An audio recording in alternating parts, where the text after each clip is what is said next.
गणनायकाय गणदैवताय गणाध्यक्षाय धीमहि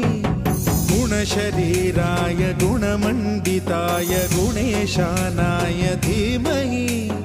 गुणातीताय गुणाधीशाय गुणप्रविष्टाय धीमहि एकदन्ताय वक्रतुण्डाय गौरीतनयाय धीमहि